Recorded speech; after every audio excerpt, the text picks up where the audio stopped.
Hello, domestic darlings. Cheyenne Lene here. It's a lovely Friday morning, and it's time to do some homemaking together while listening to another episode of Dragnet True Crime Story from the 1950s. I'll guide you through our morning cleaning routine step by step as we listen, and we'll tackle it all together. Let's get started with our first task. As you listen to the first part of the story, I want you to pull back the covers on all of the beds so they can air out. After that, let's tackle the laundry. On Fridays, we put a load of rags and towels. We're going to wash these in hot water or on a sanitized setting. You can add some borax to brighten or your preferred boost, then put it through a regular dry cycle. Now let's get to this week's episode of... Here's another in NBC's great parade of new shows.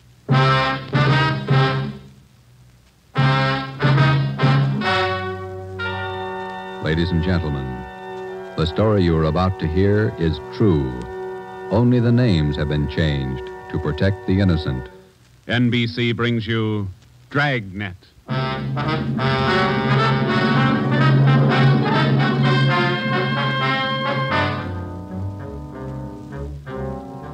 You're a detective sergeant.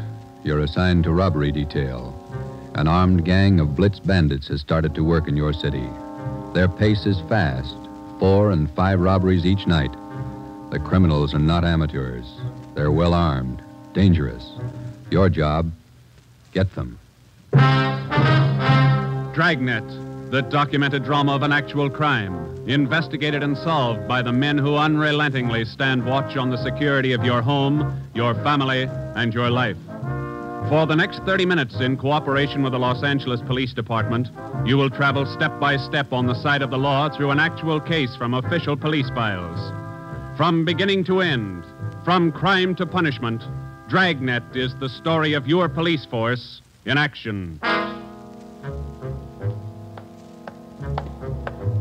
It was Thursday, October 23rd. It was windy in Los Angeles. We were working a day watch out of robbery. My partner's Ben Romero. The boss is Ed Backstrand, chief of detectives. My name's Friday. I was on my way back from the statistician's office, and it was 11:42 a.m. when I got to room 27A. Robbery detail.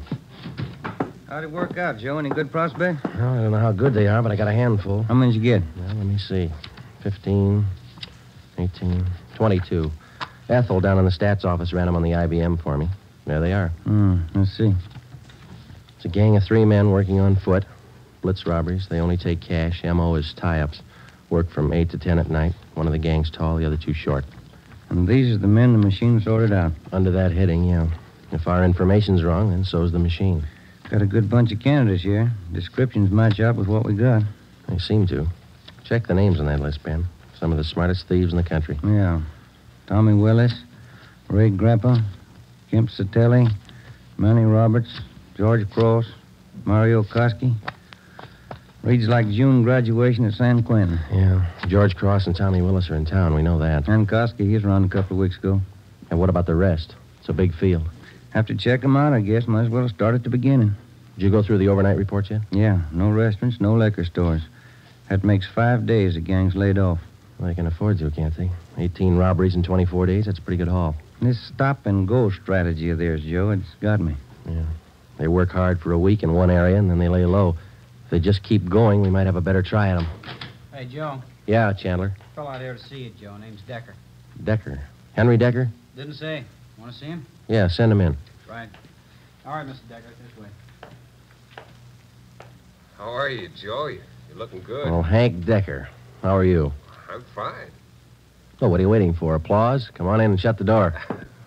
Hank, this is my partner, Ben Romero. Ben, Hank Decker. All right, Hank. How are you, Ben? Hank and I are in service together. Yeah, I just dropped in for a visit, Joe. Are you busy? No more than usual. Sit down. Thanks. I remembered you telling me you were on the PD, so I figured I'd drop around and get an inside track. How do you mean? I just filed with Civil Service to take the exam next month. Figure I'd like to work at being a cop. He's shell-shocked, Joe. Great pep talk you boys hand out. You sure you want to be a cop? Oh, look, I'm 30 years old, Joe. I'm married, high school education, about a year of junior college. What's your wife think? She's not sold. Well, that's why I dropped in. How about coming out to the house for dinner tonight? You want me to sell her? Just talk to her. 7 okay? Yeah, 7's okay. I'm glad to have met you, Ben. Same here, Decker. See you again. Bye, Joe. See you tonight, Hank. Well, what do you think, Ben? Ought to make a good cop. It's time for our next homemaking task. As we listen to the next part of the show, let's tackle the next task that's always out to trip us homemakers up, the dishes. We're going to unload the dishwasher and fill one side of the sink or dishwashing tub with very hot, soapy water.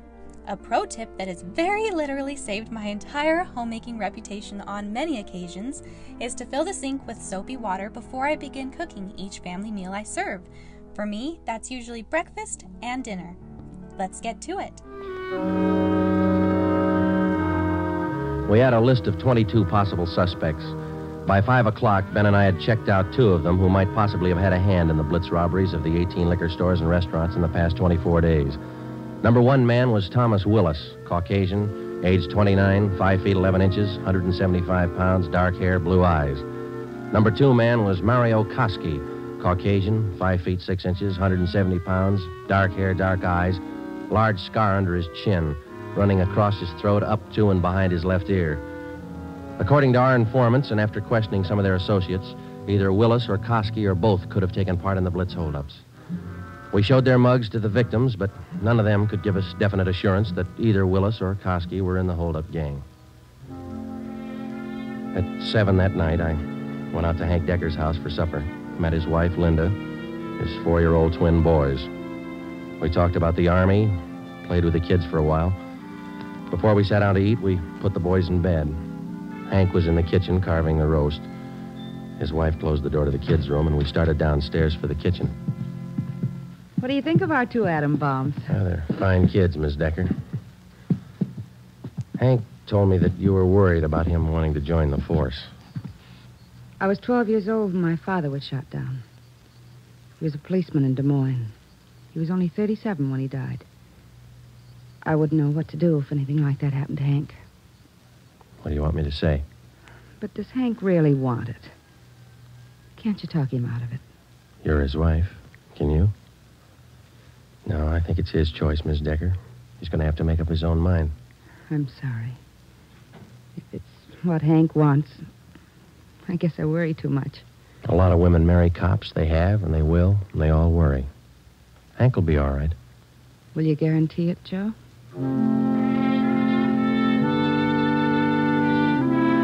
During the next month, I heard from Hank Decker only once. He was studying hard.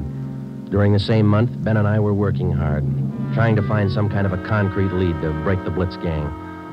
There had been no subsequent holdups which seemed to tie in directly with the gang or its operations. From the list of possible suspects which Ben and I made up, 18 names had been eliminated for one reason or another. Either they were in jail at the time of the robberies, out of the Los Angeles area, or out of the state. But 4 names remained: George Cross, Tommy Willis, Mario Koski, Julian Brock. During the latter part of the month, George Cross was booked on a minor charge, and we questioned him at that time. He showed no knowledge of the holdups.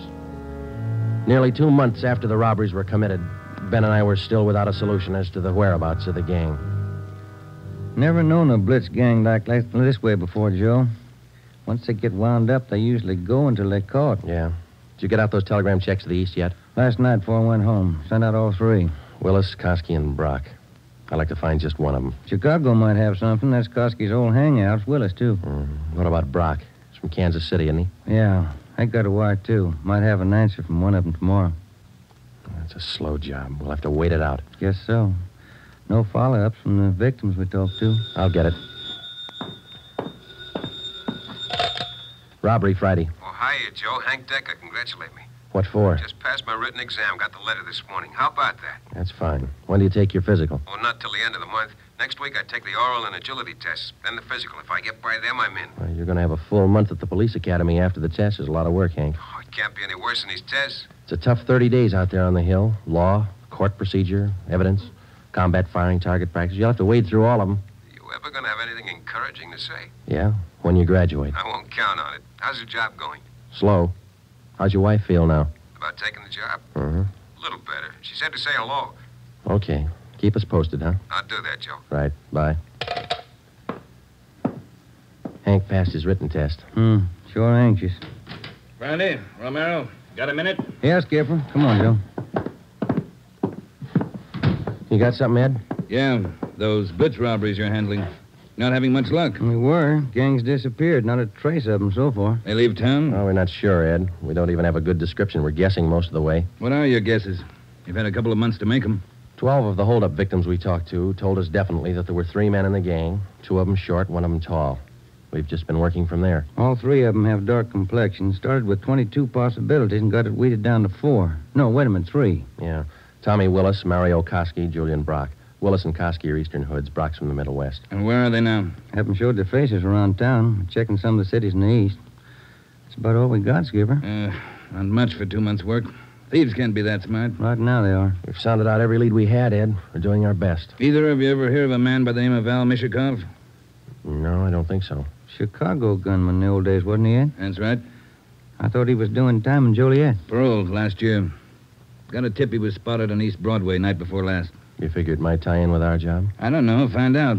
If I remember right, Mishakov's brother used to be pretty friendly with Mario Koski. I helped send both of them up 13 years ago. Same rap, robbery. Was that all you heard, Ed? Somebody spotted Mishakov? That's all. If you can track him down, you might get some kind of a lead. That's more than you got now. Now it's time for our clutter clear-up.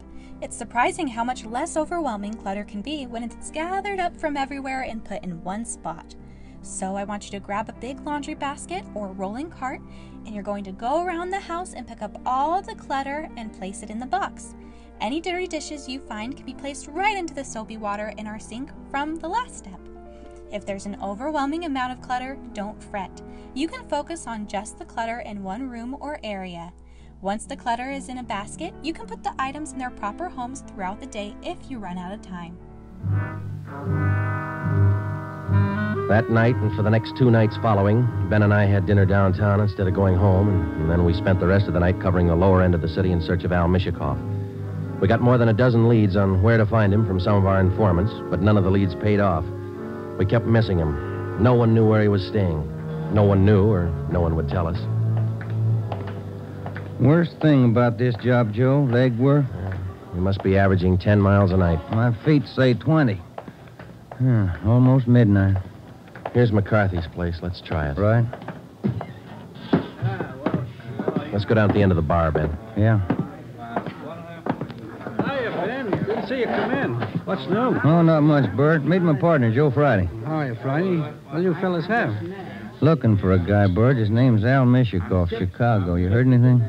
He was in here earlier tonight. Couple of guys with him. Are you sure? What do you look like? 6 feet, about 45, I guess. Big build.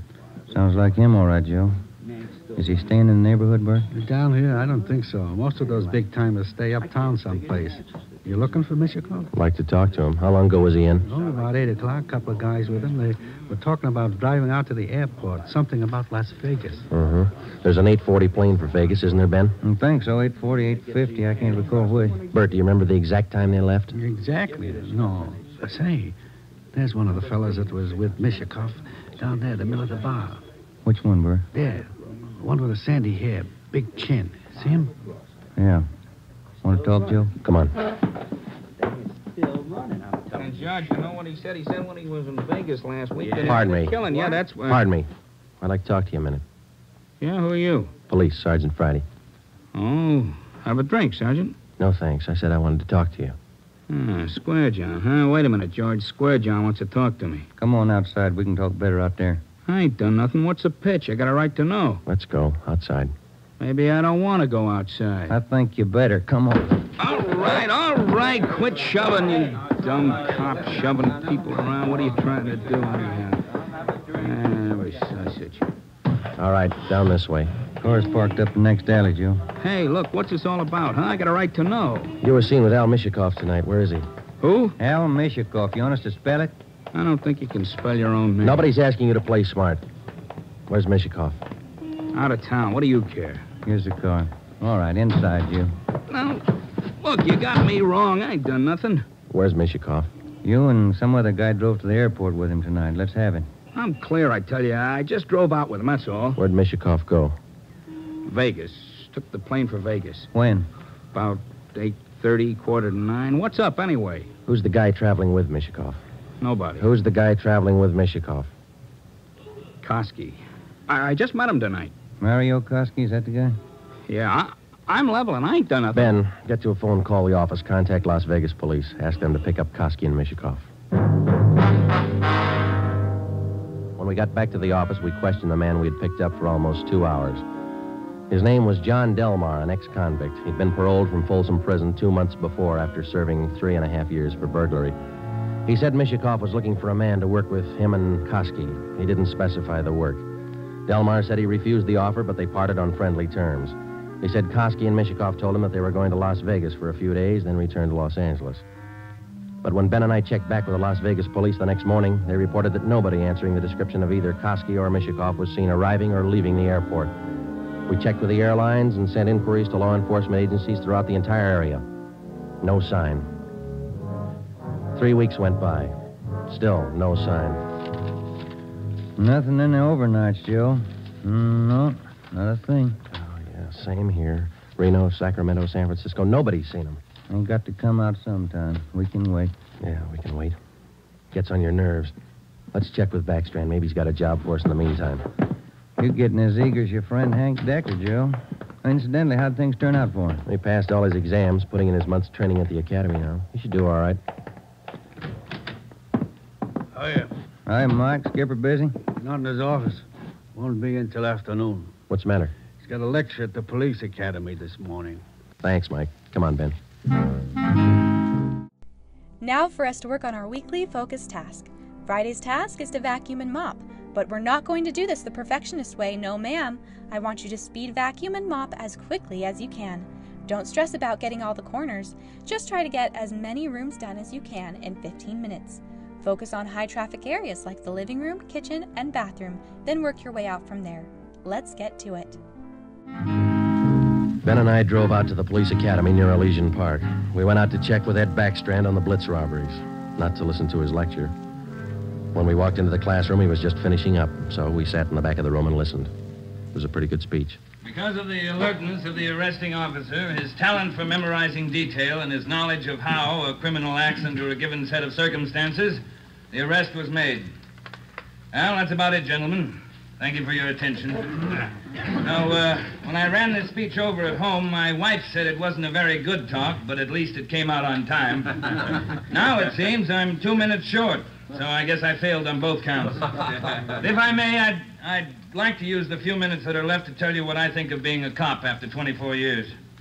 For one reason or other, you men have chosen the career of a police officer. Well, let me tell you right now, without any qualifications, it's a thankless job. Maybe you can't see it now. Maybe you think I'm exaggerating. But when you graduate next week and get that uniform on, your whole lives are going to change. You're going to lose friends, a lot of them. They'll want parking tickets fixed, some other favors. You'll have to turn them down, so you'll be a heel, a fathead. When you're on the beach, you're going to meet the cream of society and the scum, the lowest. Sometimes you won't be able to tell the difference.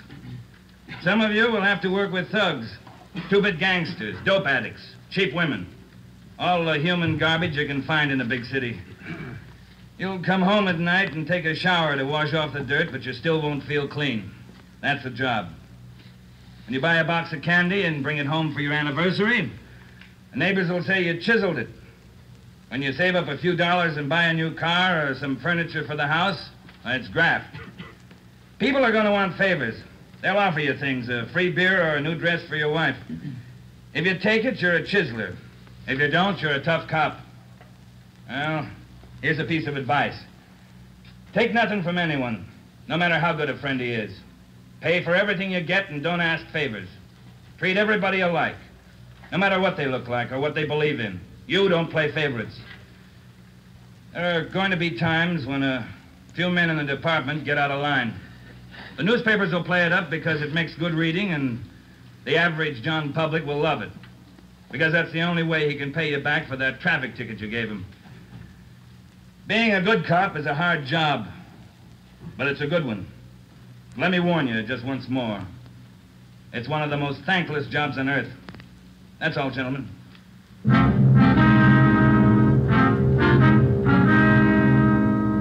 The following week, Hank Decker graduated from the police academy and hit the transfer list for a regular assignment. He drew a job of teaching combat firing and boxing at the academy. He didn't like it, so he put in a request for a transfer and waited. For the next 6 weeks, Ben and I waited, too, for some sign of the Blitz bandits. There wasn't any. The only possible suspects, Mario Koski and Al Mishikoff, had disappeared completely. We kept a close check on every possible avenue of information. Still, no sign. Ben and I were transferred to the night watch on robbery for a few weeks, and that gave Hank Decker a chance to drop in and visit with us a couple of hours when he went off duty at the academy. He was still as eager as ever. Hi, Ben. Joe, anything new? Hi, Hank. Nothing here. What about the academy? Oh, big news. What's up? Getting a transfer starting next Monday. Gonna start on a beat. Thought you were all tied up with that boys' club you started out there. Oh, I was, but Hanson's gonna take over when I leave. The kids sure love it. Free swimming in the pool, boxing lessons. We teach them everything. Where's your beat going to be, huh? Central, right in the downtown district. Might learn something, huh? You'll learn a lot if you want to forget most of it. Look, it's 7:15. Don't you ever go home for dinner, Hank? Oh, getting the wife used to it. This new shift's gonna be night work, you know. Wait till you're on it for a year, and then you tell us how you like it. A year? I want to be in the detective bureau after a year. Well, you're not even going to last a year if you don't get home to dinner. Your wife's called twice this week already. She calls me. Okay, when did she call tonight? She hasn't yet. Oh, I guess I better head her off. Let me know if anything breaks, huh, Joe? I'd like to tag along. Okay, Hank. Well, on your way. Okay, good night. So long. Good night. Yeah.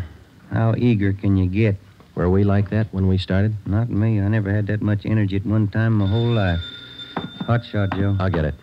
At 767 East Broadway, a liquor store, 211 and slugging. At 767 East Broadway, a liquor store, 211 and... 767 East Broadway, 211 liquor store. Let's go.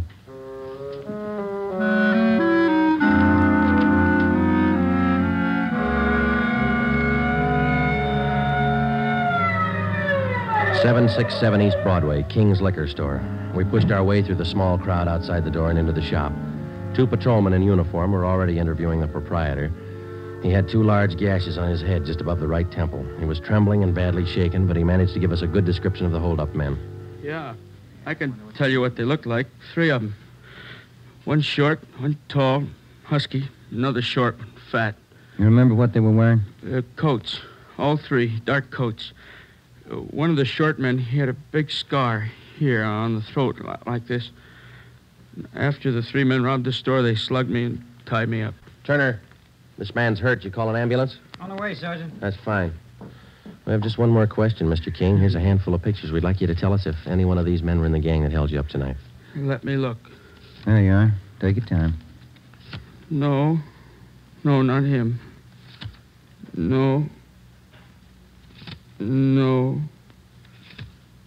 Oh, this one. Here, he took the money from the register. Would you look through the rest, please? Are there any more? Let me see again. No. Oh, here. Another one. The fat one with the scar. This is him. I think he's the one that slugged me. Thanks, Mr. King. Here's our card. We'll be contacting you later. Turner, will you and your partner take the crime report? We got some checking to do. Right, Sergeant. Thanks. Come on, Ben. Yeah. Koski and Mishikoff. He picked out both of them, Joe. Yeah, he certainly did, didn't he? Attention all units. Attention all units. Wait a minute. The southeast corner of Broadway and East 3rd, a liquor store and restaurant, 211, code 3. All units, the southeast corner of Broadway Come on, Ben, let's roll. and East 3rd. When we got to the liquor store and restaurant at Broadway and East 3rd, Ben and I knew for certain that Koski and Mishikoff were back in the city and working hard. Their M.O. matched down to almost the smallest detail. We put a call through to communications, and the entire Central Division was alerted. Then we called Chief Backstrand and told him the news. He assigned a special detail from the Metropolitan Unit to patrol the area until further notice. But at 9:23 p.m., before they pulled out of the police garage, the Blitz bandits added 2 more liquor stores and 1 more restaurant to their list of victims. Early the next morning, Ben and I met with Chief Backstrand in his office.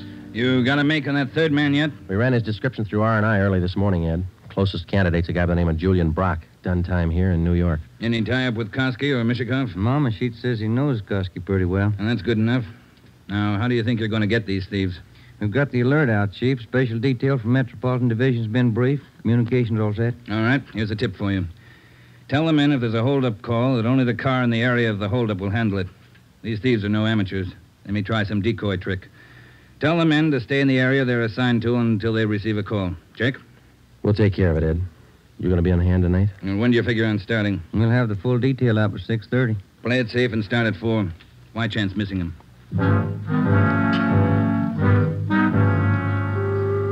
At 3:30 that afternoon, we left the police garage with a special detail from Metropolitan Division, and we started to cruise the central area.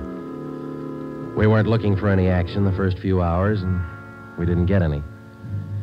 The 5 o'clock traffic in the downtown area was heavy as usual. Hope that gang holds off till after 6. We couldn't get out of this traffic if our lives depended on it. Well, we'd probably do better on foot if it wasn't for radio contact. Control 4 to 80K. Control 4 to 80K, your location. Get it, will you, Joe? Yeah, wait till I get the mic. 80K to Control 4. 80K to Control 4. Our location on Spring Street between 2nd and 3rd. 80K, stand by. 80K, call your office code 2. Call your office code 2, KMA 367. 80K to Control 4, Roger. KMA 367. Yeah. Now what do I do for a parking space? You know, you're lucky. That guy up ahead there, he's pulling out. Good. That hasn't happened to me in 6 months. Okay, hold on, Ben. I'll be back in a minute. Yeah.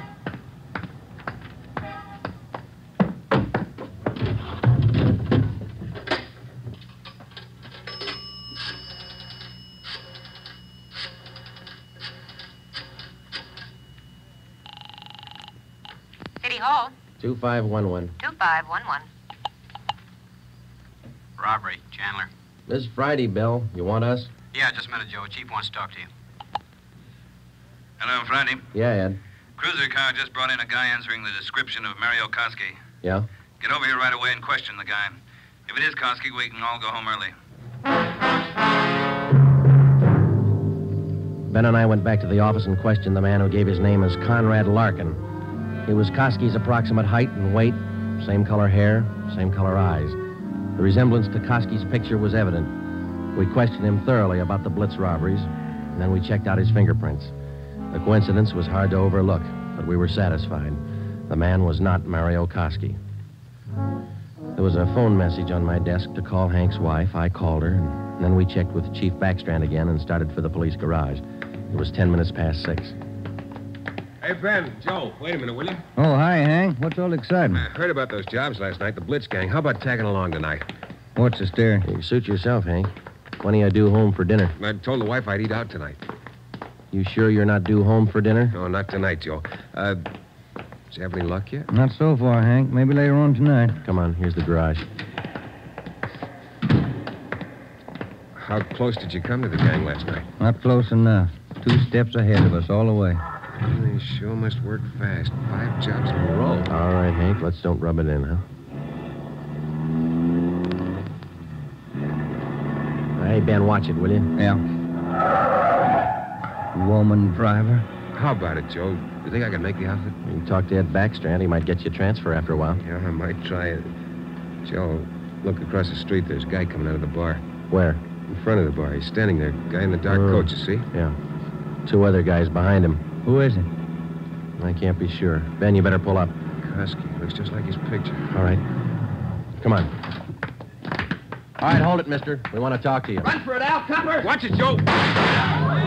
Hank, get down! Get down! 2 of them down, Ben. Other one went up alley. Let's go. Did they get Hank? Yeah. All right, hold it right here. All right, Koski, throw out your gun and come out with your hands up. All right, let's return the fire. Come on.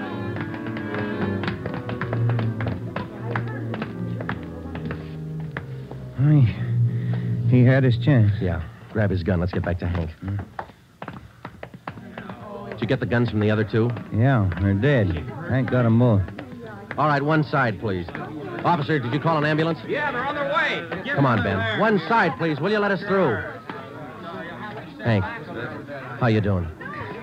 Not so good, Joe. Ben, will you get the crowd black? Give him some air. Would you just move back and keep right on walking? Joe, All right, stay there. All right, easy, Hank. They'll be here in a minute. Hank? Hank? How's it doing, Joe? Gone? Yeah. Come on.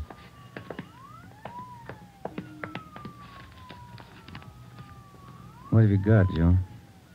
Phone message from Hank's wife. For you? Yeah, Did you return the call? before we left the office. What was it? She wanted me to remind Hank. He was due home for dinner at 7 o'clock.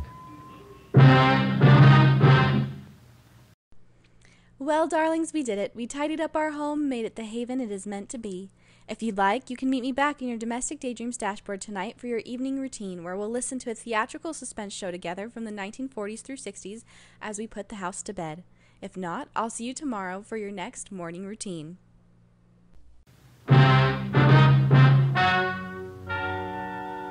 The story you have just heard is true.